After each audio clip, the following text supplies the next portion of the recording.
الحمد للہ وکفا وسلام علی عبادہ الذین اصطفى اما بعد فاعوذ باللہ من الشیطان الرجیم بسم اللہ الرحمن الرحیم رب اشرح لی صدری ویسر لی امری واحلل عقدۃ من لسانی یفقہوا قولی۔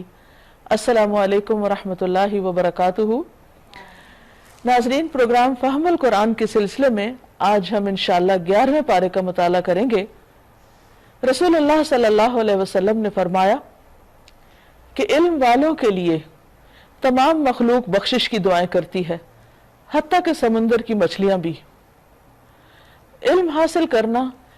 ایک ایسا بہترین کام ہے کہ جو انسان کے اپنے لیے بھی بھلائی کا ذریعہ بنتا ہے اور اس کے آس پاس کی مخلوق کے لیے۔ صاحب علم لوگ جو حقیقی معنوں میں جن کے اندر علم کا نور اترتا ہے، وہ نہ صرف یہ کہ اپنی پہچان رکھتے ہیں بلکہ دوسروں کی پہچان بھی رکھتے ہیں، اور وہ دوسروں کو ان کا حق دینا چاہتے ہیں، حتیٰ کہ سمندر کی مچھلیاں بھی ان کے علم کے نور سے فائدہ اٹھاتی ہیں، ان کو بھی فیض پہنچتا ہے، ان کو بھی ان کے حقوق ملتے ہیں، اس لیے وہ بھی دعائیں کرتی ہیں اور تمام مخلوق ان سے امن میں رہتی ہے۔ تو اللہ تعالیٰ سے دعا ہے کہ وہ ہمیں بہترین نفع مند علم عطا فرمائے اور اس قرآن کا نور نصیب فرمائے تاکہ ہم بہترین طور پر عمل کرنے والے بن سکے، آمین۔ ارشاد باری تعالیٰ ہے، یعتذرون الیکم اذا رجعتم الیہم قل لا تعتذروا لن نؤمن لکم قد نبأنا اللہ من اخبارکم وسيرى الله عملكم ورسوله ثم تردون إلى عالم الغيب والشهادة فينبئكم بما كنتم تعملون۔ شروع اللہ کے نام سے جو بے انتہا مہربان نہایت رحم فرمانے والا ہے۔ تم جب پلٹ کر ان کے پاس پہنچو گے، یعنی غزوہ تبوک سے واپس مدینہ، تو یہ طرح طرح کے بہانے پیش کریں گے، یعنی منافقین، مگر تم صاف کہہ دینا کہ بہانے نہ کرو، عذر مت تراشو، ہم تمہاری کسی بات کا اعتبار نہ کریں گے۔ اب تک تو منافقین سے درگزر کیا جا رہا تھا، لیکن یہ صورت 9 ہجری میں نازل ہوئی، گویا نبی صلی اللہ علیہ وسلم کی زندگی کے بالکل آخری دور میں، اور اب ان منافقین سے برات کا اظہار کیا جا رہا ہے، جیسے مشرکین سے کیا گیا صورت کے شروع میں، کہ ان کی باتوں میں کوئی سچائی نہیں، لہٰذا صاف الفاظ میں اور صاف انداز میں ان کو بتا دیا جائے کہ ہم اب تمہارے دھوکے میں نہیں آئیں گے۔ اللہ نے ہم کو تمہارے حالات بتا دیے ہیں۔ کہا جاتا ہے ابن سعد کی ایک روایت کے مطابق کہ مدینہ میں تقریباً 82 افراد ایسے تھے جن کے نام نبی صلی اللہ علیہ وسلم کو بتا دیے گئے تھے کہ وہ منافق کون ہیں۔ اللہ نے تمہارے حالات ہم کو صاف بتا دیے، یعنی ہمیں پتہ چل چکا ہے، تمہارے نام بھی پتہ چل چکے ہیں۔ اب اللہ اور اس کا رسول تمہارے طرز عمل کو دیکھے گا، یعنی ابھی بھی اصلاح کی گنجائش ہے، عمل درست کر لو تو عمل کا اعتبار ہوگا۔ پھر تم اس کی طرف پلٹائے جاؤ گے قیامت کے دن جو کھلے اور چھپے سب کا جاننے والا ہے، وہ تمہیں بتا دے گا کہ تم کیا کچھ کرتے رہے ہو، یعنی اگر دنیا میں تمہاری حرکتیں چھپی بھی رہ گئیں تو آخرت میں چھپنے کی نہیں، وہاں تو سب کچھ کھل کے سامنے آ جائے گا۔ تمہاری واپسی پر یہ تمہارے سامنے قسمیں کھائیں گے تاکہ تم ان سے صرف نظر کرو، یعنی درگزر کر جاؤ، تو بے شک تم ان سے صرف نظر کر ہی لو، یعنی ان کو معاف کر ہی دو، ان سے کوئی واسطہ نہ بھی رکھو، کیونکہ یہ گندگی ہیں اور ان کا اصلی مقام جہنم ہے۔ یعنی دنیا میں تو ان کو معاف کیا بھی جا سکتا ہے، لیکن آخرت میں ان کی پکڑ ضرور ہوگی اگر یہ توبہ کیے بغیر مر گئے۔ اس سے یہ پتہ چلتا ہے کہ جہنم میں ان کا جانا دراصل ان کے اعمال کی وجہ سے تھا۔ بظاہر تو وہ بھی نماز پڑھتے تھے، زکوٰۃ دیتے تھے اور مسلمانوں میں ان کا نام لکھا ہوا تھا، لیکن دل کے کھوٹے تھے، نیت کے کھوٹے تھے، ان کے اندر ایمان کے بارے میں، اسلام کے بارے میں شک تھا، وہ نبی صلی اللہ علیہ وسلم سے سنسیئر نہیں تھے، آپ کے کاز سے سنسیئر نہیں تھے، اس لیے ان کا یہ انجام بتایا جا رہا ہے کہ جو بھی ان کے یہ اعمال ہیں جو دھوکہ بازی پر مبنی ہیں، نیت کی خرابی پر مبنی ہیں، یہ بالآخر آخرت میں ان کے لیے سخت نقصان کا باعث بنیں گے۔ جزاء بما كانوا یکسبون، یہ بدلہ ہے اس کا جو وہ کرتے رہے. یحلفون لکم لترضوا عنہم، یہ آپ کے سامنے قسمیں کھاتے ہیں کہ آپ ان سے راضی ہو جائیں. فإن ترضوا عنہم، پھر اگر آپ ان سے راضی ہو بھی جائیں، فإن اللہ لا يرضى عن القوم الفاسقین، تو اللہ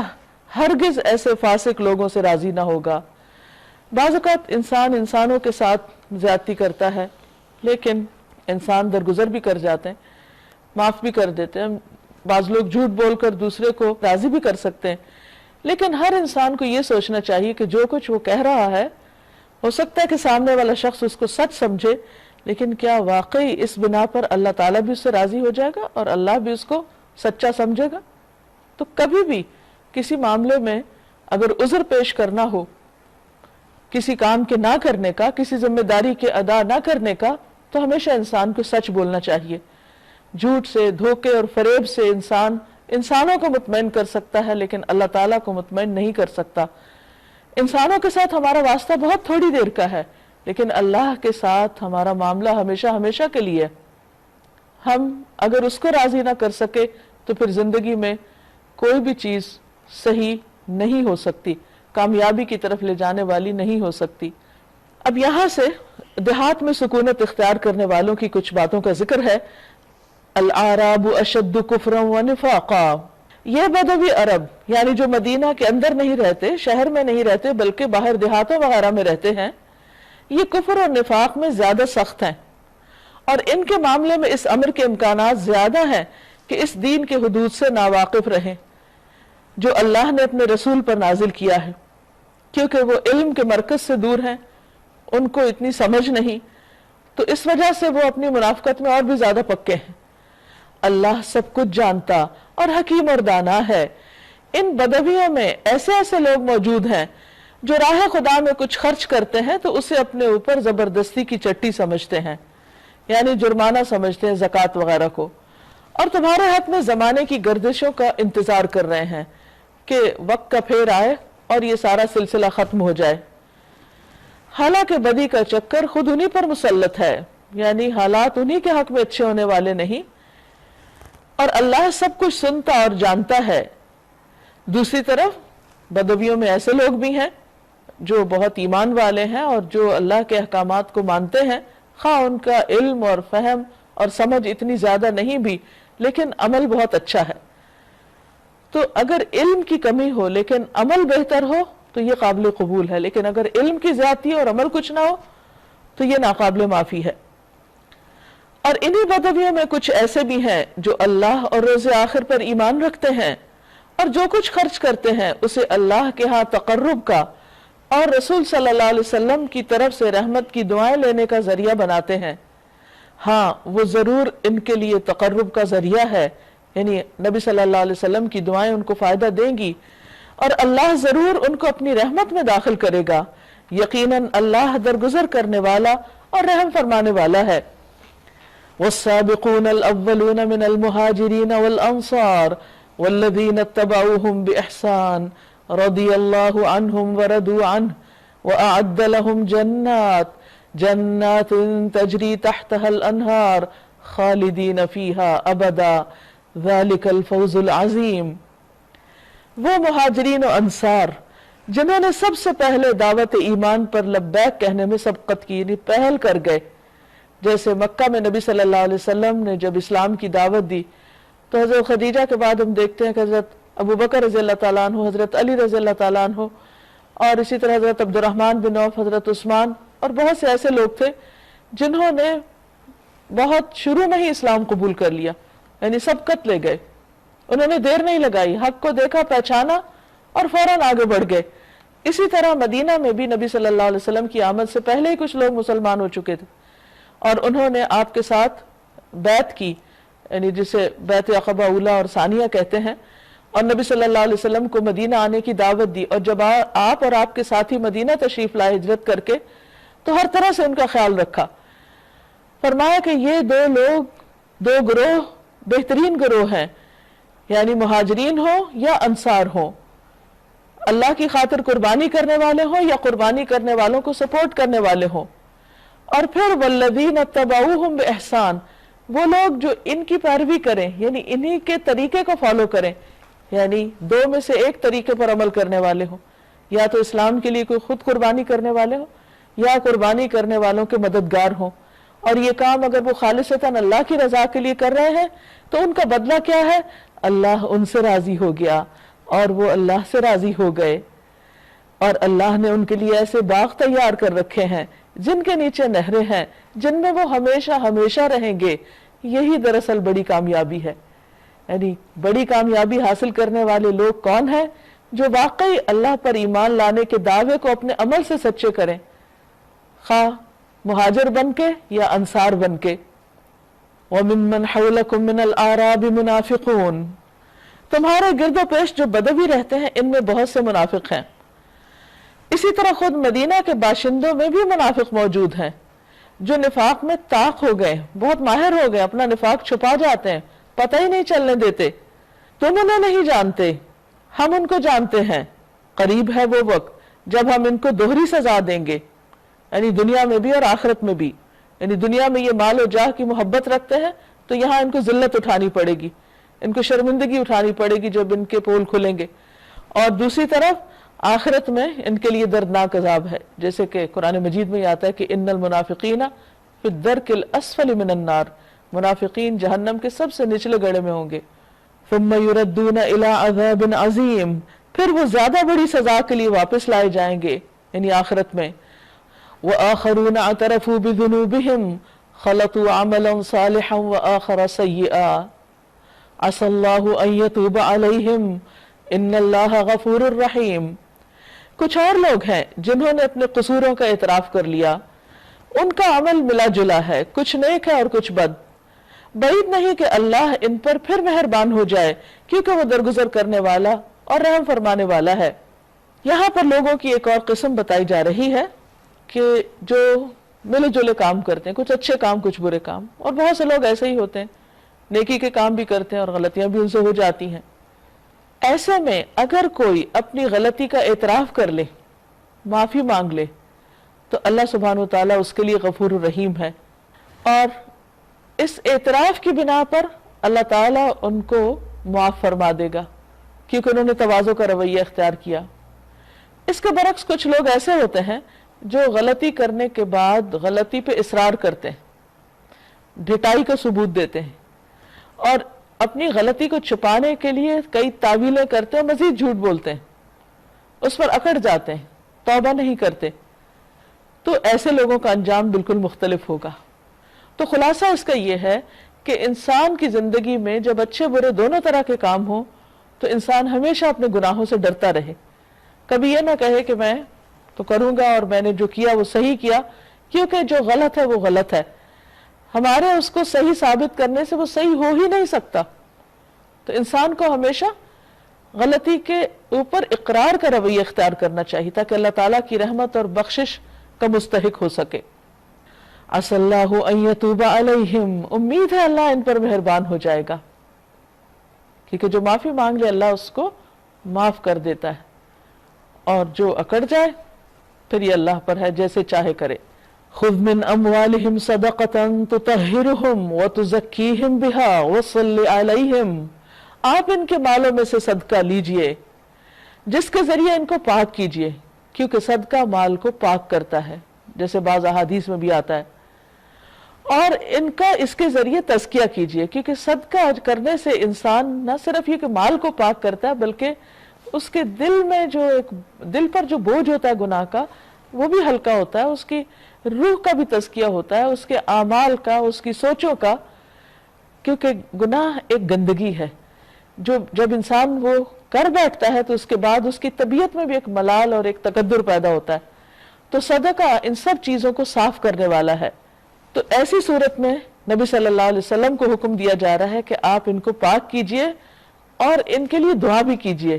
کیونکہ آپ کی دعا ان کے لیے باعث سکون ہے،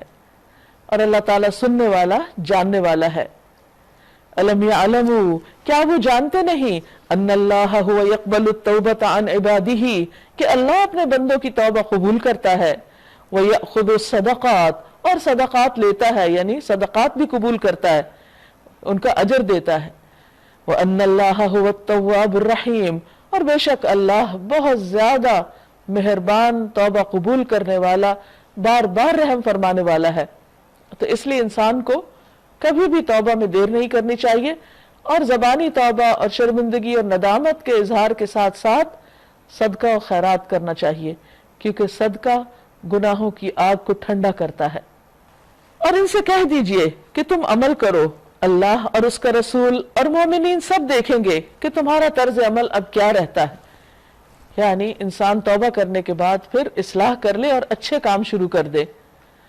پھر تم اس کی طرف پلٹائے جاؤ گے جو کھلے اور چھپے سب کو جانتا ہے، اور وہ تمہیں بتا دے گا کہ تم کیا کرتے رہے ہو۔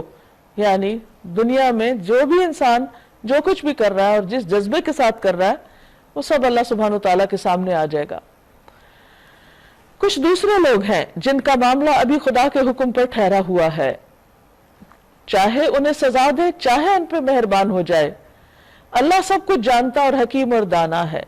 یعنی ان لوگوں کے ابھی معاملات ایسے ہیں کہ ابھر کے کوئی چیز سامنے نہیں آئی کہ یہ کس طرف کو جاتے ہیں، خیر کی طرف یا شر کی طرف،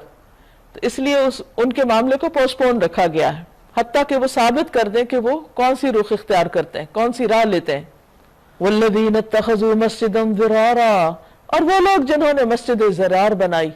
نبی صلی اللہ علیہ وسلم جب مدینہ میں تشریف فرما تھے تو اس وقت ایک مسجد مدینہ کے اندر تھی جسے مسجد نبوی کہا جاتا ہے،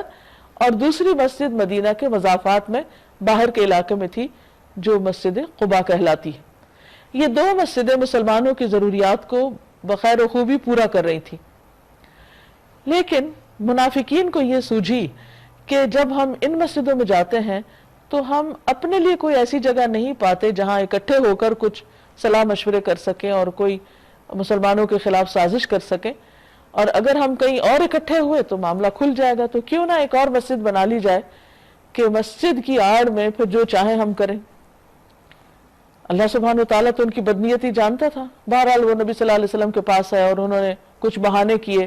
اور کہا کہ کچھ معذور لوگ ہیں، کچھ بیمار ہیں، تو ہم ایک اور علاقے میں بھی مسجد بناتے ہیں۔ اب مسجد بنانا بظاہر ایک بہت نیکی کا کام ہے، لیکن اگر مسجد بنانے کے پیچھے بھی نیت اچھی نہیں، نیت خراب ہے، تو اس کا کوئی اجر و ثواب نہیں ہوگا، بلکہ الٹا وہ انسان کے لیے وبال جان بن جائے گی۔ اب ہوا یہ کہ انہوں نے مسجد بنا لی اور نبی صلی اللہ علیہ وسلم سے آ کر کہا کہ آپ ہماری مسجد کا افتتاح کر دیجئے، اور یہ کیوں کروانا چاہتے تھے؟ تاکہ سب لوگ تسلی میں آ جائیں کہ یہ مسجد بھی دوسری مسجدوں کی طرح اہمیت رکھتی ہے۔ تو آپ صلی اللہ علیہ وسلم نے ان کو ٹال دیا کہ ابھی تو تبوک کی تیاری، واپس آ کر دیکھا جائے گا۔ آپ صلی اللہ علیہ وسلم جب مدینہ واپس آ رہے تھے تو اللہ سبحانہ وتعالیٰ نے بذریعہ وحی آپ کو خبردار کیا اور وہاں جانے سے روک دیا، بلکہ اس مسجد کو گرانے کا حکم دیا۔ تو اس سے یہ پتہ چلتا ہے کہ کتنا بھی بڑا بظاہر نیکی کا کام اگر خالص نیت اور جذبے کے ساتھ نہ کیا جائے تو وہ انسان کے لیے مصیبت کا باعث ہے، اس پر اس کو چارج کیا جائے گا کہ یہ اتنا بڑا دھوکہ تم نے کیسے کیا۔ یہ ایک ریلیجس ایکسپلائٹیشن کی ایک بدترین مثال ہے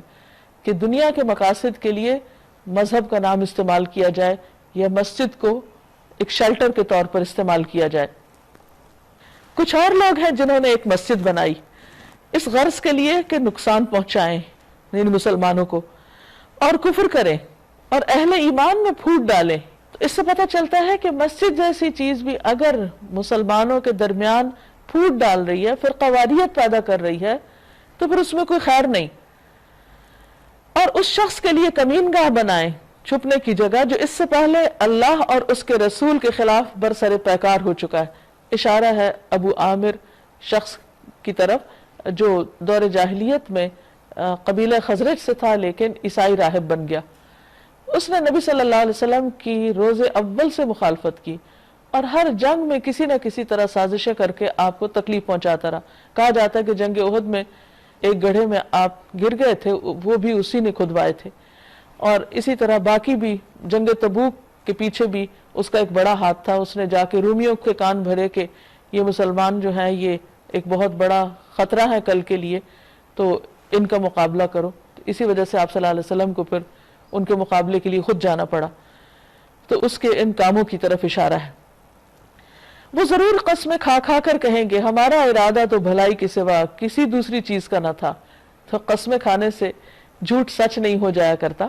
اللہ کو سب کی نیتیں پتہ ہوتی ہیں کہ کون کس جذبے اور کس ارادے سے کوئی کام کر رہا ہے۔ انسان بندوں کو تو دھوکہ دے سکتا، اللہ کو نہیں دے سکتا، مگر اللہ گواہ ہے کہ وہ قطعی جھوٹے ہیں، کوئی خیر کا ارادہ نہیں ہے۔ یہ سراسر مسجد کی آڑ میں مسلمانوں کو ایک اور طرح نقصان دینا چاہتے ہیں۔ تم ہرگز اس عمارت میں کھڑے نہ ہونا، آپ اس کا افتتاح نہیں کریں گے جو مسجد اول روز سے تقوی پر قائم کی گئی تھی، یعنی مسجد قباء، وہی اس کے لیے زیادہ موضوع ہے کہ تم عبادت کے لیے اس میں کھڑے ہو۔ یعنی مدینہ سے باہر ایک ہی مسجد کافی ہے۔ اس میں ایسے لوگ ہیں جو پاک رہنا پسند کرتے ہیں، اور اللہ کو پاکیزگی اختیار کرنے والے ہی پسند ہیں، وہ اللہ کے محبوب ہیں۔ طہارت ایمان کا حصہ ہے۔ پاکیزگی اور صفائی چاہے جسمانی ہو یا روحانی ہو یا اخلاقی ہو یا عقائد میں ہو، کسی بھی طرح ہو، اللہ سبحانہ وتعالیٰ کو بندے سے مطلوب ہے۔ اور جو لوگ جتنی زیادہ صفائی ستھرائی کا اہتمام کرتے ہیں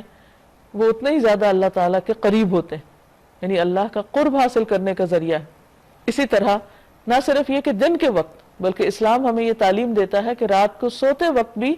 انسان صاف ستھرا ہو کر باوضو ہو کر سوئے، کیونکہ اس کا بہت بڑا اجر و ثواب حدیث میں بتایا گیا ہے۔ نبی صلی اللہ علیہ وسلم نے فرمایا جو آدمی باوضو رات گزارتا ہے ایک فرشتہ اس کی چادر میں رات گزارتا ہے۔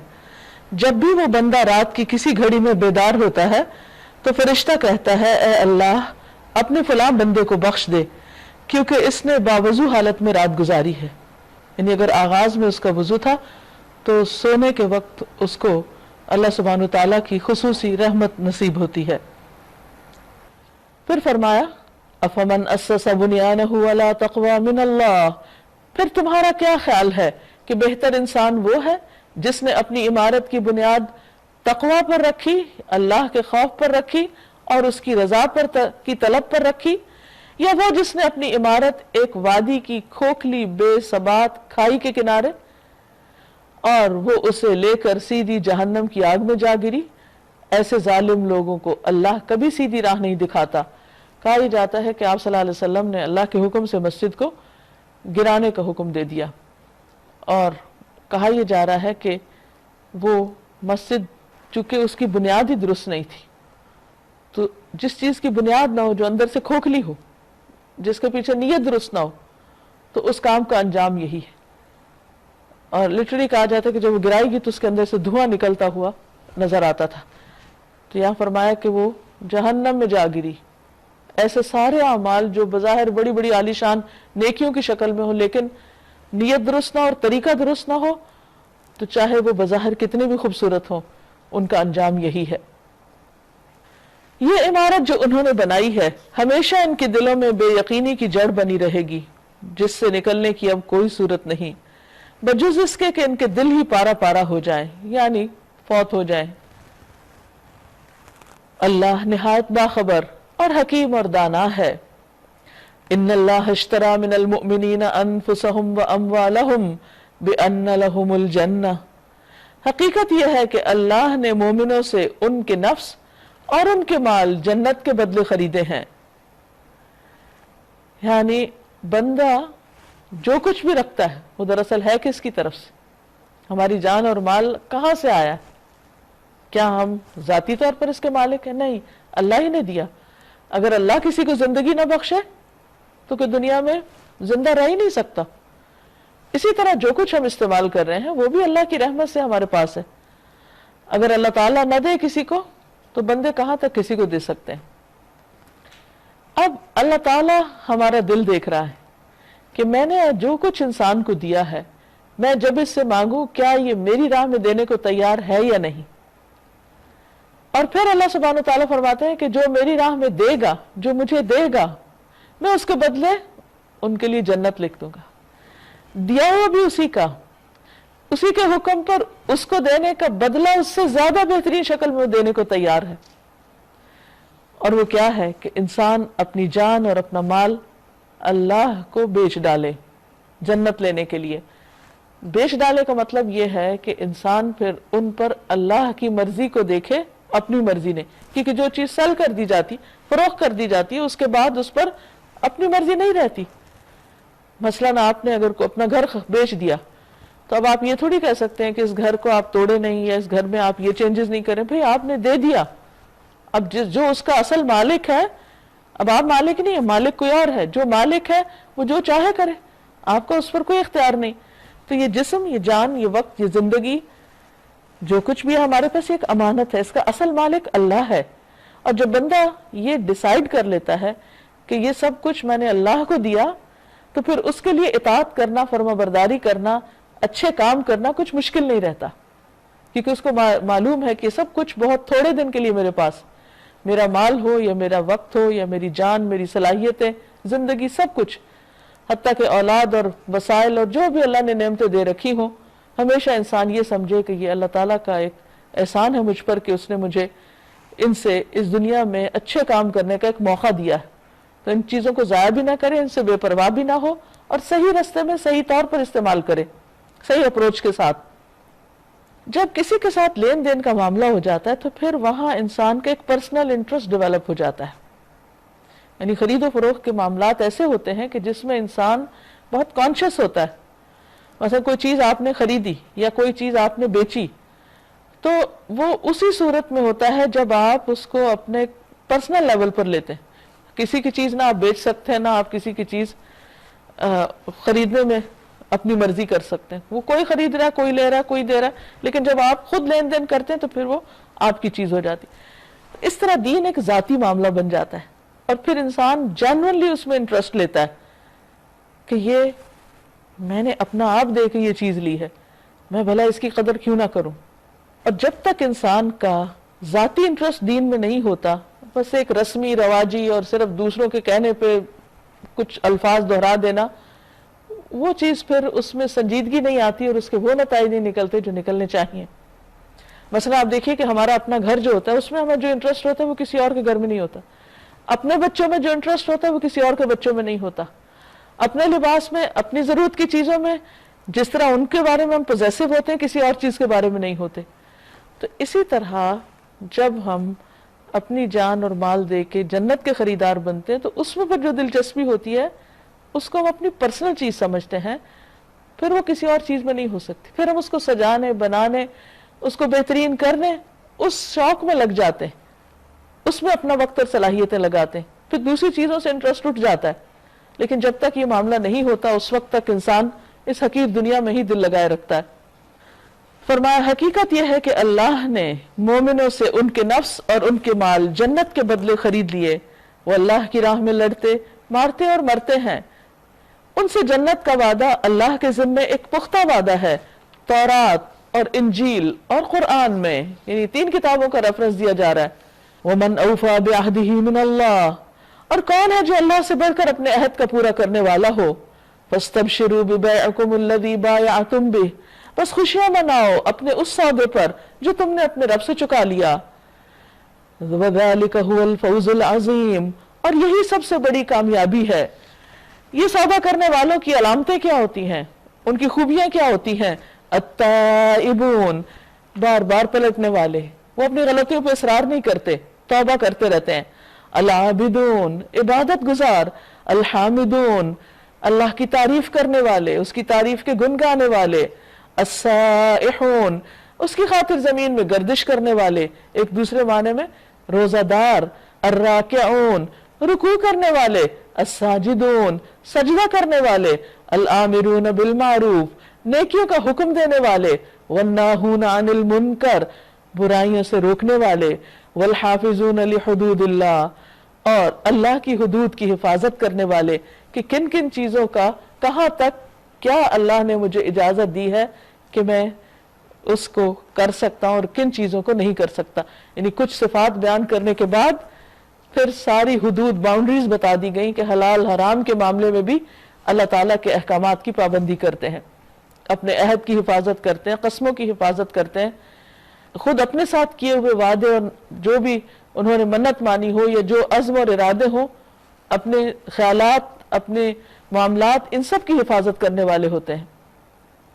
وَبَشِّرِ الْمُؤْمِنِينَ، ایسے مومنوں کو خوشخبری دے دو جو اللہ کی خاطر یہ سب کچھ خوشی سے کرتے ہیں، نبی کو اور ان لوگوں کو جو ایمان لائے ہیں یہ زیادہ نہیں کہ مشرکوں کے لیے مغفرت کی دعا کریں، یعنی جو لوگ اللہ کے ساتھ اور پارٹنرز ایسوسیٹ کرتے رہے ہیں جب وہ اسی حال میں مر جائیں شرک کرتے ہوئے تو پھر ان کے لیے دعا نہیں کی جا سکتی ان کی بخشش کی، کیونکہ اللہ تعالیٰ نے فرما دیا کہ اللہ تعالیٰ سارے گناہ معاف کر دے گا لیکن شرک کو معاف نہیں کرے گا، تو ان کے لیے دعا کا فائدہ نہیں، اس لیے اجازت بھی نہیں، چاہے وہ ان کے رشتہ داری کیوں نہ ہو، یعنی خون کے رشتے بھی، جبکہ ان پہ یہ بات کھل چکی کہ وہ جہنم کے مستحق ہیں۔ یعنی بخشش کی دعا اس کے لیے کی جاتی ہے جو جہاں امید ہو کہ اسے بخش دیا جائے گا، اور جہاں بات ہی ختم، بخشش ہے ہی نہیں ان کے لیے، تو پھر دعا بھی نہیں۔ اب یہاں پر سوال پیدا ہوا کہ ابراہیم علیہ السلام نے جو ان کے والد مشرک تھے تو ان کے لیے کیوں دعا کی، تو اس کا جواب دیا جا رہا ہے کہ ابراہیم علیہ السلام نے اپنے باپ کے لیے جو دعائے مغفرت کی تھی وہ تو اس وعدے کی وجہ سے تھی جو اس نے اپنے باپ سے کیا تھا۔ جب باپ نے کہا کہ تم نکل جاؤ یہاں سے ورنہ میں تمہیں سنسار کر دوں گا، اور بہت ناراض ہوا ابراہیم علیہ السلام سے، تو انہوں نے نکلتے وقت کہا کہ میں آپ کے لیے استغفار کروں گا، سأستغفر لک ربی۔ اس سے یہ پتہ چلتا ہے کہ ابراہیم علیہ السلام بہت زیادہ انسانیت کے غم میں گھلنے والے تھے اور ان کے خیر خواہ تھے، اور ان کے دل میں لوگوں کی انتہا درجے کی ہمدردی تھی، حتیٰ کہ باپ ان کو دھمکیاں دے رہا ہے جان سے مار ڈالنے کی، اور ان لوگوں میں شامل ہے جو ان کے لیے آگ بھڑکا رہے ہیں۔ ایسا بھی کوئی باپ ہو سکتا ہے جو اپنے بیٹے کے لیے اپنے ہاتھوں سے آگ بھڑکا رہا ہو؟ تو جب اللہ تعالیٰ نے ان کو سلامت رکھا اس آگ میں، اور جب وہ وہاں سے نکل کر اپنے ملک اور وطن کو چھوڑ کے جا رہے تھے، تو اس وقت انہوں نے اپنے والد کو ان الفاظ کے ساتھ ایک طرح سے رخصت کیا، یا ان سے رخصت ہوئے کہ میں پھر بھی آپ کے لیے دعا کروں گا کہ اللہ تعالیٰ آپ کے یہ گناہ معاف کر دے۔ کس درجے کی خیر خواہی ہے! تو فرمایا کہ وہ تو انہوں نے چونکہ اپنے باپ سے کہا تھا، ایک وعدہ کیا تھا، مگر جب اس پر یہ بات کھل گئی کہ باپ خدا کا دشمن ہے تو وہ اس سے بیزار ہو گئے۔ جب اللہ تعالیٰ نے منع فرمایا تو منع ہو گئے، یعنی اپنے جذبات اور اپنی محبتیں سب ایک طرف رکھی اور اللہ کی بات مان لی۔ حق یہ ہے کہ ابراہیم بڑے رقیق القلب، خدا ترس اور بردبار انسان تھے علیہ السلام، لأواہ حلیم۔ اللہ کا یہ طریقہ نہیں کہ لوگوں کو ہدایت دینے کے بعد پھر گمراہی میں مبتلا کرے، جب تک کہ انہیں صاف صاف بتا نہ دے کہ انہیں کن چیزوں سے بچنا چاہیے۔ یعنی اللہ تعالیٰ پہلے بتاتا ہے کہ کیا کیا کرنا اور کیا نہیں کرنا، پھر جب وہ باز نہیں آتے اور غلط کام پر اصراری کیے چلے جاتے ہیں تو اللہ تعالیٰ پھر ان کو مزید ہدایت نہیں دیتا، رہنمائی نہیں دیتا۔ در حقیقت اللہ ہر چیز کا علم رکھتا ہے، اور یہ بھی واقعہ ہے کہ اللہ ہی کے قبضہ میں آسمان اور زمین کی سلطنت ہے، اسی کے اختیار میں زندگی اور موت ہے، اور تمہارا کوئی حامی و مددگار ایسا نہیں جو تمہیں اس سے بچا سکے۔ اللہ نے معاف کر دیا نبی علیہ السلام کو اور ان مہاجرین و انصار کو جنہوں نے بڑی تنگی کے وقت میں آپ کا ساتھ دیا تھا۔ یعنی جنگ تبوک کے سلسلے میں جو کمی بیشی ہوئی اس کے بارے میں یہاں اعلان کیا جا رہا ہے کہ اللہ تعالیٰ نے ان سب چیزوں سے درگزر کیا، اگرچہ ان میں سے کچھ لوگوں کے دل کجی کی طرف مائل ہو چلے تھے، یعنی وہ کسی حد تک وہاں جانے سے جی چرانے لگے تھے، اور اللہ تعالیٰ تو دلوں کی سب حالتیں جانتا ہے۔ بس ہم نماز کے لیے کس دل کے ساتھ اٹھتے ہیں، زکوٰۃ کس دل کے ساتھ دیتے ہیں، کسی انسان کی خیر خواہی کس دل کے ساتھ کرتے ہیں، اللہ کو سب پتہ ہوتا ہے۔ تو اللہ تعالیٰ کا حق یہ کہ کوئی بھی کام جو اس کے لیے کیا جائے بہت خوشی سے کیا جائے، کیونکہ اس کے ہم پر بے پناہ احسانات ہیں۔ جب انسان ایسا نہیں کرتا تو پھر اللہ کو سب معلوم ہوتا ہے کہ کون کس دل سے کوئی کام کر رہا ہے، مجبوری کے مارے یا لوگوں کے پریشر میں آ کے یا دکھاوے کے لیے یا کسی اور مقصد کے لیے۔ تو اس لیے یہاں پر واضح کر دیا گیا کہ اللہ تعالیٰ کو تو سب معلوم ہے کہ ان کے دلوں کا حال کیا تھا، لیکن جب انہوں نے اس کجی کا اتباع نہیں کیا، یعنی اس کے پیچھے نہیں چلے، ان کے دل پہ ایک حالت آئی تھی، ختم ہو گئی، بلکہ نبی صلی اللہ علیہ وسلم کے ساتھ چلے گئے، تو اللہ نے انہیں معاف کر دیا۔ یعنی اللہ تعالیٰ جانتا ہے کہ انسان ہے، کمزور ہے، اس سے غلطی ہو جاتی ہے، تو ان الحسنات یذہبن السیئات، اچھائیاں نیکیاں پھر برائیوں کو ساتھ ساتھ ختم کرتی چلی جاتی ہیں۔ بے شک اس کا معاملہ ان لوگوں کے ساتھ شفقت اور مہربانی کا ہے، اور ان تینوں کو بھی اس نے معاف کر دیا جن کے معاملے کو ملتوی کیا گیا تھا، یعنی پوسٹ پون کر دیا گیا تھا، جب زمین اپنی ساری وسعت کے باوجود ان پر تنگ ہو گئی تھی اور ان کی اپنی جانیں بھی ان پر بوجھ ہونے لگیں، اور انہوں نے جان لیا کہ اللہ سے بچنے کے لیے کوئی جائے پناہ خود اللہ ہی کے دامن رحمت کے سوا نہیں ہے،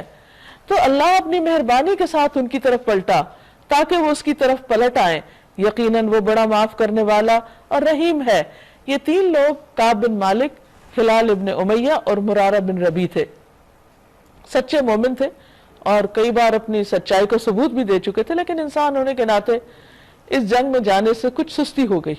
پیچھے رہ گئے، یہ سوچتے رہے اچھا آج جاتے ہیں کل جاتے ہیں، اور پھر نہ جا سکے۔ نبی صلی اللہ علیہ وسلم جب تبوک سے واپس آئے اور منافقین جھوٹے بہانے کرنے لگے تو ان لوگوں نے آ کر سچ سچ بات کر دی۔ انہوں نے کہا کہ اللہ تعالیٰ کو تو پتہ ہے اگر ہم جھوٹ بولیں گے بھی تو آپ پر کھل جائے گا، اللہ کے حوالے کر دیا اپنے معاملے کو۔ نبی صلی اللہ علیہ وسلم جب تبوک سے تشریف لائے تو آپ نے حکم دیا کہ کوئی ان سے سلام کلام نہ کرے، مکمل بائیکاٹ، حتیٰ کہ ان کی بیویوں کو بھی ان سے الگ کر دیا گیا، اور کہتے ہیں کہ 50 دن تک کسی ایک بندے نے بھی کوئی چھوٹی سی خیانت کر کے بھی ان سے بات نہیں کی، کہیں چھپ کے بھی، اتنا سخت ڈسپلن کہ اللہ کے رسول صلی اللہ علیہ وسلم نے منع کیا بات کرنے سے، کرنا ہی نہیں۔ حتیٰ کہ ان میں سے حضرت کعب اپنا واقعہ بتاتے ہیں اور کہتے ہیں کہ میں اپنے ایک کزن کے پاس گیا اور اس کو اللہ کی قسم دے کے کہا کہ کیا میں اللہ اور اس کے رسول سے محبت نہیں کرتا؟ تو اس نے پہلے جواب نہیں دیا اور پھر کہا اللہ اور رسول ہی بہتر جانتے، یعنی کسی قسم کی کوئی بھی ہمدردی نہیں کی، کوئی گفتگو نہیں کی۔ آخر کار 50 دن کے بعد ان کی توبہ کا حکم آیا اور پھر سب لوگ ان کو مبارک دینے لگے اور ان کے اوپر بھی زندگی کچھ آسان ہوئی، کیونکہ آپ سوچئے کہ اگر کوئی انسان کسی ایسی جگہ پر ہو جہاں وہ کسی سے کوئی بات کر ہی نہ سکے اور اس کو پتہ ہی نہ ہو کہ کب تک یہ سلسلہ جاری رہے گا، تو اس کے لیے زندگی کتنی مشکل ہو جاتی۔ کہتے ہیں کہ اسی دوران شاہ غسان کا بھی خط آیا ان کو کہ ہمیں پتہ چلا تمہارے ساتھی نے تمہارے ساتھ اچھا سلوک نہیں کیا، تم کو معمولی انسان ہو، ہمارے پاس آ جاؤ، ہم تمہاری بہت عزت کریں گے۔ تو انہوں نے وہ خط جلا دیا اور کہا کہ یہ اس سے بھی بڑا امتحان ہے کہ کچھ بھی ہو کسی بھی قیمت پر اللہ کے رسول صلی اللہ علیہ وسلم کو نہیں چھوڑ سکتے، اسلام کو نہیں چھوڑ سکتے، اور انہوں نے اپنی سچائی اور وفاداری کا ثبوت دیا۔ یہ تھے ایمان کے، عہد کے، کیریکٹر کے وہ مضبوط لوگ کہ پھر جنہیں نہ کوئی خرید سکا اور نہ کوئی جھکا سکا۔ یقیناً اللہ بڑا معاف کرنے والا اور رحیم ہے، یعنی بالآخر ان کو معاف کر دیا گیا۔ یا ایھا الذین آمنوا اتقوا اللہ وکونوا مع الصادقین، اے لوگو جو ایمان لائے ہو اللہ سے ڈرو اور سچے لوگوں کا ساتھ دو۔ مدینے کے باشندوں اور گرد و نواح کے بدویوں کو یہ ہرگز زیبا نہ تھا کہ اللہ کے رسول کو چھوڑ کر گھر بیٹھ رہتے اور اس کی طرف سے بے پرواہ ہو کر اپنے نفس کی فکر میں لگ جاتے، یعنی یہ کسی مسلمان کا شیوہ نہیں کہ وہ اللہ کے رسول صلی اللہ علیہ وسلم سے بے نیاز ہو کر خود اپنی دنیا میں لگ جائے۔ آج بھی آپ دیکھیے کہ ہم سب کو اپنے اپنے رویوں پہ غور کرنا چاہیے کہ ہم اپنے آپ کو نبی صلی اللہ علیہ وسلم کی امت کہتے ہیں۔ آپ دنیا میں آئے کیوں تھے؟ آپ کا کیا مشن تھا؟ آپ کی ساری زندگی کس کام میں گزری؟ اور آج ہماری مصروفیات کیا ہیں اور ہماری دلچسپیاں کیا ہیں؟ وہ کون سا کام ہے جو ہم آپ کے مشن کے لیے اور آپ کے طریقوں کو زندہ رکھنے کے لیے کر رہے ہیں اور خوشی کے ساتھ؟ کس قسم کا یہ تعلق ہے؟ کس قسم کے وارث ہیں ہم؟ کس قسم کی امت ہے ہم کہ یہ بھی بھول گئے کہ ہمارے پیغمبر نے دن رات کس غم میں گزارے اور آج ہمارے غم کیا ہو گئے؟ تو اس لیے سچا اور مخلص مومن جو واقعی نبی صلی اللہ علیہ وسلم سے محبت کرتا ہے وہ ضرور آپ کے طریقہ زندگی سے بھی محبت کرے گا، آپ کے مشن سے بھی محبت کرے گا اور اس کے لیے قربانیاں بھی کرے گا۔ اس لیے ایسا کبھی نہ ہوگا کہ اللہ کی راہ میں بھوک، پیاس اور جسمانی مشقت کی کوئی تکلیف وہ جھیلیں اور منکرین حق کو جو راہ ناگوار ہے اس پر کوئی قدم وہ اٹھائیں اور کسی دشمن سے کوئی انتقام وہ لیں اور اس کے بدلے ان کے لیے عمل صالح نہ لکھا جائے۔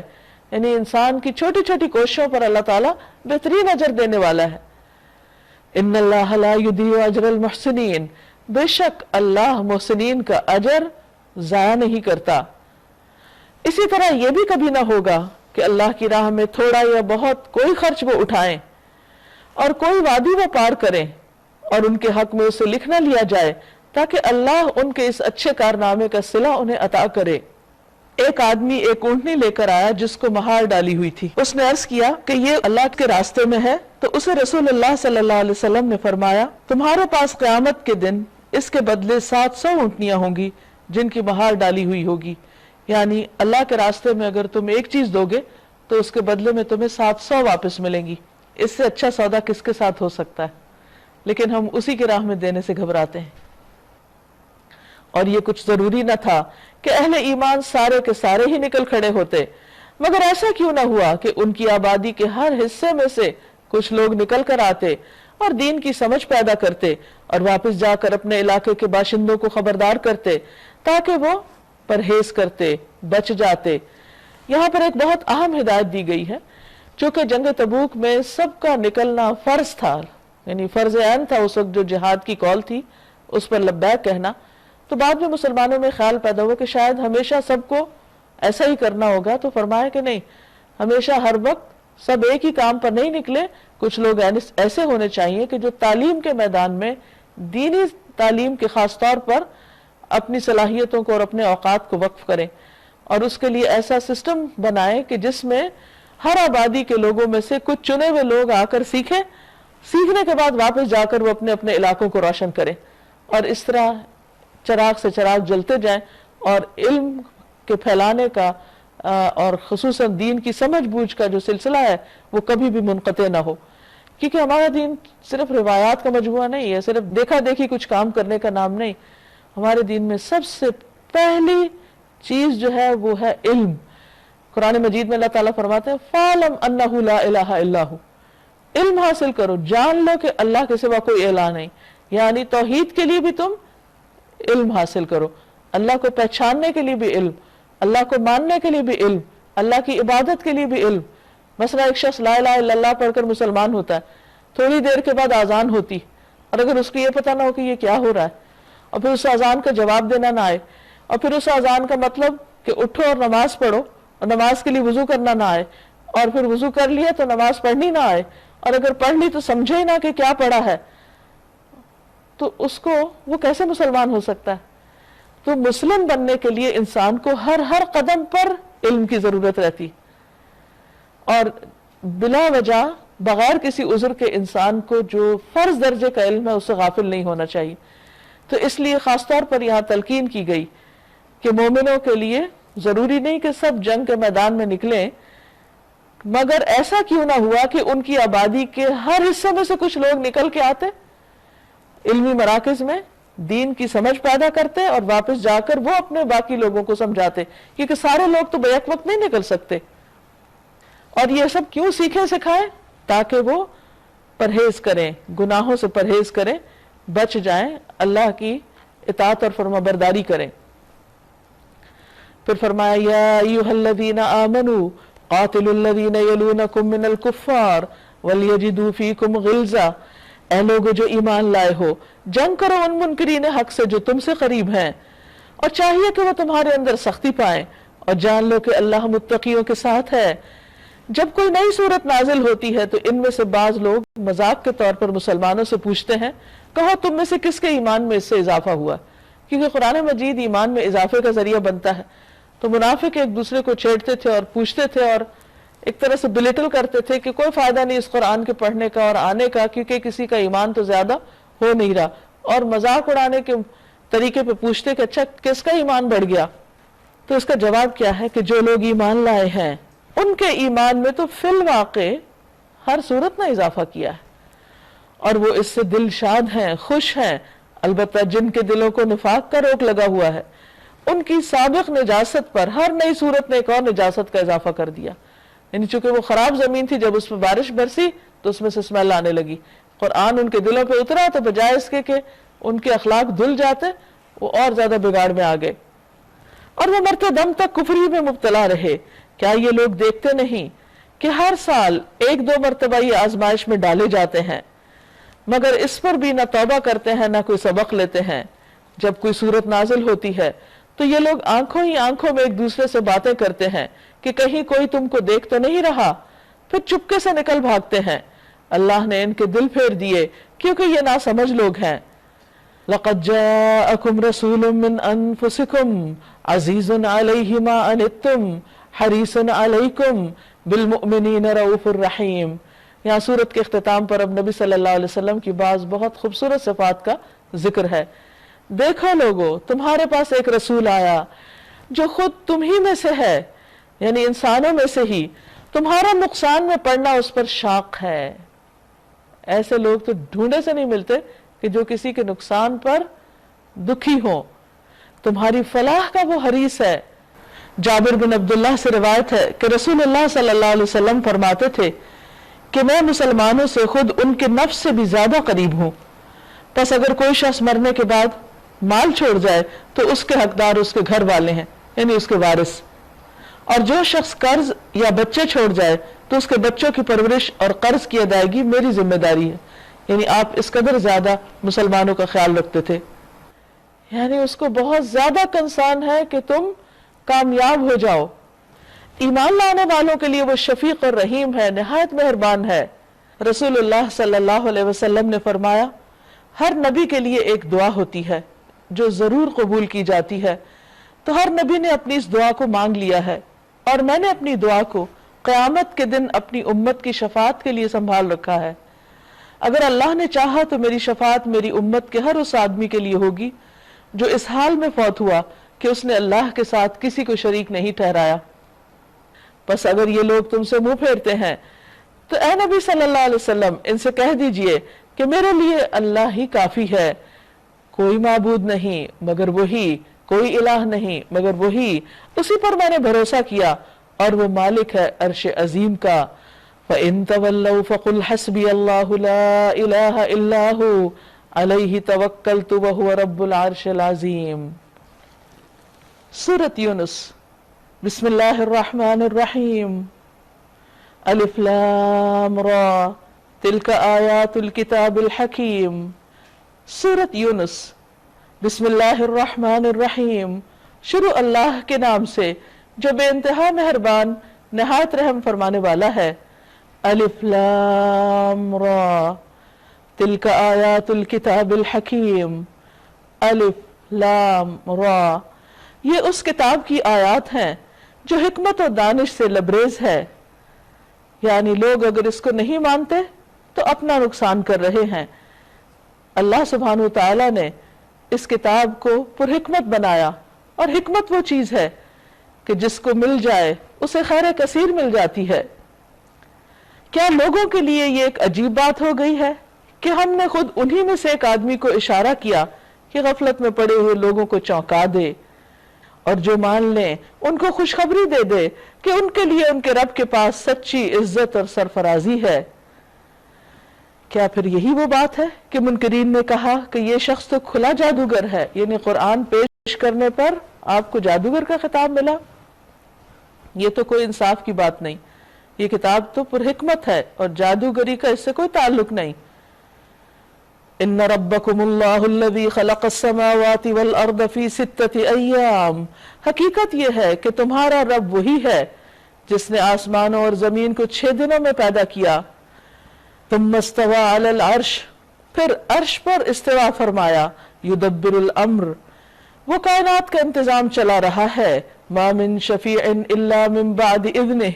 کوئی شفاعت کرنے والا نہیں الا یہ کہ اس کی اجازت کے بعد شفاعت کرے، سفارش کرے۔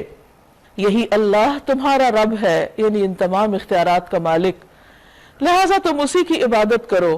پھر کیا تم ہوش میں نہ آؤ گے؟ اسی کی طرف تم سب کو پلٹ کر جانا ہے، یہ اللہ کا پکا وعدہ ہے۔ بے شک پیدائش کی ابتدا وہی کرتا ہے، پھر وہی دوبارہ پیدا کرے گا، تاکہ جو لوگ ایمان لائے اور جنہوں نے نیک اعمال کیے ان کو پورے انصاف کے ساتھ جزا دے، اور جنہوں نے کفر کا طریقہ اختیار کیا وہ کھولتا ہوا پانی پئیں اور دردناک سزا بھگتیں اس انکار حق کی پاداش میں جو وہ کرتے رہے۔ وہی ہے جس نے سورج کو اجیالا بنایا اور چاند کو چمک دی، اور چاند کے گھٹنے بڑھنے کی منزلیں ٹھیک ٹھیک مقرر کر دی، تاکہ تم اس سے برسوں اور تاریخوں کا حساب معلوم کرو، اللہ نے یہ سب کچھ کھیل کے طور پر نہیں بلکہ بامقصد ہی بنایا۔ وہ اپنی نشانیوں کو کھول کھول کر پیش کر رہا ہے ان لوگوں کے لیے جو علم رکھتے ہیں۔ یقیناً رات اور دن کے الٹ پھیر میں اور ہر اس چیز میں جو اللہ نے زمین اور آسمانوں میں پیدا کی ہے نشانیاں ہیں ان لوگوں کے لیے جو تقوی اختیار کرنا چاہتے ہیں۔ ان الذین لا یرجون لقاءنا وردوا بالحیاۃ الدنیا واطمأنوا بها والذین هم عن آیاتنا غافلون۔ حقیقت یہ ہے کہ جو لوگ ہم سے ملنے کی توقع نہیں رکھتے اور دنیا کی زندگی ہی پر راضی اور مطمئن ہو گئے ہیں، اور جو لوگ ہماری نشانیوں سے غافل ہیں ان کا آخری ٹھکانہ جہنم ہوگا، ان برائیوں کی پاداش میں جن کا اکتساب وہ کرتے رہے، یعنی وہ لوگ جو آخرت کو بھول کر زندگی بسر کر رہے ہیں اور دنیا پر ہی راضی ہیں اور اللہ کی آیات سے غافل ہیں، جو بھی نشانیاں اس نے پوری کائنات میں بکھیر رکھی ہیں اور جو اس قرآن کی آیات ہیں، تو پھر ایسے لوگ اولئک مأواہم النار، ان کا ٹھکانہ آگ ہے۔ کیوں؟ بما کانوا یکسبون، بوجہ اس کے جو وہ کرتے رہے ان کے اپنے اعمال کی بدولت، کیونکہ اس کائنات میں سب سے بڑا حق ہم انسانوں پر اس کا ہے جس نے اس کائنات کو بنایا ہے۔ اس کو بھول کر اگر انسان کوئی بھی کارنامے کرتا رہے تو وہ اللہ کی نظر میں کوئی حقیقت نہیں رکھتے، کیونکہ اللہ سبحانہ وتعالیٰ نے خود اتنا کچھ بنایا ہے کہ اسے کسی انسان کا کچھ بھی بنانا کچھ متاثر نہیں کرتا، اور نہ وہ اس سے راضی ہے اگر وہ اپنے رب کو مانتا ہی نہیں۔ ان الذین آمنوا، ان کے برعکس بے شک وہ لوگ جو ایمان لائے، وعملوا الصالحات، اور نیک عمل کیے، یعنی ایمان کے بعد اچھے کام کیے، یہدیہم ربہم بایمانہم، ان کا رب ان کے ایمان کی وجہ سے انہیں سیدھے راستے پر چلائے گا، تجری من تحتہم الانہار، ان کے نیچے نہریں بہتی ہیں، یعنی ان باغوں میں، فی جنات النعیم، نعمتوں بھری جنت میں، دعواہم فیہا سبحانک اللہم وتحیتہم فیہا سلام، ان کی پکار وہاں ہوگی پاک ہے تو اے اللہ، ان کی دعا یہ ہوگی سلامتی ہو، یعنی ہر طرف سلامتی ہی کی پکار، سلامتی ہی کی دعائیں۔ وآخر دعواہم ان الحمد للہ رب العالمین، اور ان کی ہر بات کا خاتمہ اس پر ہوگا کہ ساری تعریف اللہ رب العالمین کے لیے ہے۔ اگر کہیں اللہ لوگوں کے ساتھ برا معاملہ کرنے میں بھی اتنی ہی جلدی کرتا جتنی وہ دنیا کی بھلائی مانگنے میں جلدی کرتے ہیں تو ان کی مہلت عمل کبھی کی ختم کر دی گئی ہوتی، مگر یہ ہمارا طریقہ نہیں، اس لیے ہم ان لوگوں کو جو ہم سے ملنے کی توقع نہیں رکھتے ان کی سرکشی میں بھٹکنے کے لیے چھوٹ دے دیتے ہیں۔ انسان کا حال یہ ہے کہ جب اس پر کوئی سخت وقت آتا ہے تو وہ کھڑے اور بیٹھے اور لیٹے ہمتا ہے، مگر جب ہم اس کی مصیبت ٹال دیتے ہیں تو ایسا چل نکلتا ہے کہ گویا اس نے کبھی اپنے کسی برے وقت پر ہم کو پکارا ہی نہ تھا۔ اس طرح حد سے گزر جانے والوں کے لیے ان کے کرتوت خوشنما بنا دیے گئے ہیں۔ لوگوں، تم سے پہلے کی قوموں کو ہم نے ہلاک کر دیا۔ کیوں؟ لما ظلموا، جب انہوں نے ظلم کی روش اختیار کی۔ ظلم کا معنی ہوتا ہے کسی کو اس کا حق نہ دینا، یعنی اللہ کو حق نہیں دیا، اپنی بندگی کا فرض پورا نہیں کیا۔ وجاءتہم رسلہم بالبینات، اور ان کے رسول ان کے پاس کھلی کھلی نشانیاں لے کر آئے۔ وما كانوا ليؤمنوا، وہ ایسے نہ تھے کہ ایمان لاتے۔ كذلك نجزي القوم المجرمين، اسی طرح ہم مجرم قوم کو، مجرم لوگوں کو بدلہ دیا کرتے ہیں۔ ثم جعلناكم خلائف في الارض من بعدهم لننظر كيف تعملون، اب ان کے بعد ہم نے تم کو زمین میں جگہ دی ہے، یعنی ان کی جگہ تم آئے ہو تاکہ ہم دیکھیں کہ تم کیسے عمل کر رہے ہو، کیونکہ ہر گروہ ایک کے بعد ایک جنریشن جو دنیا میں آتی ہے، ایک کے بعد ایک نسل، ان سب سے یہی دیکھا جا رہا ہے کہ وہ کرتے کیا ہیں۔ وَإِذَا تُتْلَى عَلَيْهِمْ آيَاتُنَا بَيِّنَاتٍ، جب انہیں ہماری صاف صاف باتیں سنائی جاتی ہیں تو وہ لوگ جو ہم سے ملنے کی توقع نہیں رکھتے، یعنی آخرت پر ایمان نہیں رکھتے، وہ کہتے ہیں کہ اس کے بجائے کوئی اور قرآن لاؤ، یا اس میں کچھ ترمیم کر دو، اس میں کچھ چینجز کر دو۔ اے محمد صلی اللہ علیہ وسلم، ان سے کہیے میرا یہ کام نہیں کہ اپنی طرف سے اس میں کوئی تغیر و تبدل کروں، میں تو بس اس وحی کا پیروکار ہوں جو میرے پاس بھیجی جاتی ہے۔ اگر میں اپنے رب کی نافرمانی کروں تو مجھے ایک بڑے ہولناک دن کے عذاب کا ڈر ہے۔ نبی صلی اللہ علیہ وسلم سب سے زیادہ اللہ سے ڈرنے والے تھے. رسول اللہ صلی اللہ علیہ وسلم نے فرمایا اللہ تعالیٰ کی قسم میں تم سب سے زیادہ اللہ سے ڈرنے والا ہوں اور تم میں سب سے زیادہ پرہیزگار ہوں. اور کہیے اگر اللہ کی مشیت یہی ہوتی تو میں یہ قرآن تمہیں کبھی نہ سناتا. یعنی نبی صلی اللہ علیہ وسلم نے یہ خود سے خود یہ ذمہ داری نہیں اٹھائی بلکہ اللہ تعالیٰ نے ان پر یہ ڈالی ہے کہ لوگوں کی ہدایت کا انتظام کریں. اور اللہ تمہیں اس کی خبر تک نہ دیتا. آخر اس سے پہلے میں ایک عمر تمہارے درمیان گزار چکا ہوں, کیا تم عقل سے کام نہیں لیتے؟ یعنی پچھلی ساری زندگی میں نہ تو میں نے ایسا کوئی کام کیا کہ کہیں کوئی ٹریننگ لی ہو لکھنے پڑھنے کی,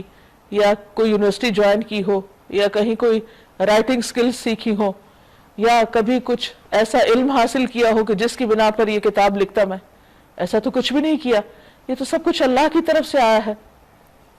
اس لیے میری پچھلی ساری زندگی جس کام میں گزری وہ تمہارے درمیان نہ رہا, تم سب اچھی طرح جانتے ہو. تو یکا یک میں جو تم کو اتنی حکمت سے لبریز باتیں سنا رہا ہوں یہ خود سے لکھ کر نہیں لا رہا کہیں سے, یہ میری نہیں ہے, یہ اللہ سبحانہ و تعالیٰ کی ہیں. اس لیے کیا تم عقل سے کام نہیں لیتے؟ فَمَنْ أَظْلَمُ مِمَّنِ افْتَرَى عَلَى اللَّهِ كَذِبًا, پھر اس سے بڑا ظالم اور کون ہوگا جو ایک جھوٹی بات گھڑ کر اللہ کی طرف منسوب کرے یا اللہ کی واقعی آیات کو جھوٹا قرار دے. یقیناً مجرم کبھی فلاح نہیں پا سکتے. وَيَعْبُدُونَ مِن دُونِ اللَّهِ مَا لَا يَضُرُّهُمْ وَلَا يَنْفَعُهُمْ, یہ لوگ اللہ کے سوا ان کی پرستش کر رہے ہیں جو ان کو نہ نقصان پہنچا سکتے ہیں نہ نفع, اور کہتے ہیں کہ یہ اللہ کے ہاں ہمارے سفارشی ہیں. اے محمد صلی اللہ علیہ وسلم ان سے کہیے کیا تم اللہ کو اس بات کی خبر دیتے ہو جسے وہ نہ آسمانوں میں جانتا ہے نہ زمین میں؟ یعنی ایسی کوئی بات ہے ہی نہیں سرے سے, یعنی اگر کسی چیز کا وجود نہ آسمان میں نہ زمین میں تو وہ تو بیس لیس بات ہے ہی نہیں. پاک ہے وہ اور بالا و برتر ہے اس شرک سے جو یہ لوگ کرتے ہیں. اللہ کی پاک ذات تمام شریکوں سے بے نیاز ہے. رسول اللہ صلی اللہ علیہ وسلم نے فرمایا جب اللہ تعالیٰ اگلوں اور پچھلوں کو قیامت کے دن اکٹھا کرے گا, اس دن جس کے ہونے میں کوئی شک نہیں, تو پکارنے والا پکارے گا جس نے کسی عمل میں اللہ تعالیٰ کے ساتھ کسی اور کو شریک کیا تو وہ اس کا ثواب بھی اللہ تعالیٰ کے علاوہ دوسرے شخص سے مانگے, کیونکہ اللہ تعالیٰ تمام شریکوں کی شرکت سے بے پرواہ ہے. یعنی پھر اللہ سے اجر کی توقع نہ رکھے, جن کے لیے وہ کام کیا تھا ان سے توقع رکھے. وَمَا كَانَ النَّاسُ إِلَّا أُمَّةً وَاحِدَةً فَاخْتَلَفُوا, ابتدا میں سارے انسان ایک ہی امت تھے, بعد میں انہوں نے مختلف عقیدے اور مسلک بنا لیے. اور اگر تیرے رب کی طرف سے پہلے ہی ایک بات طے نہ کر دی گئی ہوتی تو جس چیز میں وہ باہم اختلاف کر رہے ہیں اس کا فیصلہ کر دیا جاتا. یعنی اللہ تعالیٰ نے سب کو دین اسلام پر پیدا کیا, لیکن بعد میں لوگوں نے اپنی عقل, خواہشات اور چیزوں کی وجہ سے اس دین کے اندر نئی نئی چیزیں پیدا کر دی اور اصل دین کے کئی حصے کر ڈالے اور پھر آپس میں اختلاف شروع کر دیا. لیکن اللہ سبحانہ و تعالیٰ اس اختلاف کا فیصلہ قیامت کے دن کریں گے کہ کون حق پر تھا اور کون نہیں. کسی بھی اختلاف کے سلسلے میں انسان کو ہمیشہ اس چیز کا خیال رکھنا چاہیے کہ اللہ سبحانہ و تعالیٰ نے کیا چیز اتاری ہے اور اللہ ہم سے کیا چاہتا ہے, کیونکہ جہاں بھی اللہ کی چاہت پر ہم اپنی چاہت کو اوپر لے آتے ہیں یا اپنی خواہشات کی پیروی چاہتے ہیں وہیں گڑبڑ ہوتی ہے. اور یہ جو وہ کہتے ہیں کہ اس نبی پر اس کے رب کی طرف سے کوئی نشانی کیوں نہ اتاری گئی, تو ان سے کہیے غیب کا مالک و مختار تو اللہ ہی ہے, اچھا انتظار کرو میں بھی تمہارے ساتھ انتظار کرتا ہوں. وَإِذَا أَذَقْنَا النَّاسَ رَحْمَةً مِّن بَعْدِ ضَرَّاءَ مَسَّتْهُمْ إِذَا لَهُمْ مَكْرٌ فِي آيَاتِنَا, لوگوں کا حال یہ ہے کہ مصیبت کے بعد جب ہم ان کو رحمت کا مزہ چکھاتے ہیں تو وہ فوراً ہی ہماری نشانیوں کے معاملے میں چال بازیاں شروع کر دیتے ہیں, یعنی پھر اپنے وعدوں سے پھر جاتے ہیں. جیسے اہل مکہ نے یہ کہا تھا کہ اگر ہم سے قحط ہٹ جائے تو ہم ایمان لے آئیں گے, لیکن بعد میں جب وہ تکلیف دور ہو گئی تو وہ اپنی پرانی ڈگر پہ آ گئے. ان سے کہیے اللہ اپنی چال میں تم سے زیادہ تیز ہے, اس کے فرشتے تمہاری سب مکاریوں کو قلم بند کر رہے ہیں. وہ اللہ ہی ہے جو تم کو خشکی اور تری میں چلاتا ہے. یہ زمین پہ انسان کا پاؤں سے چلنا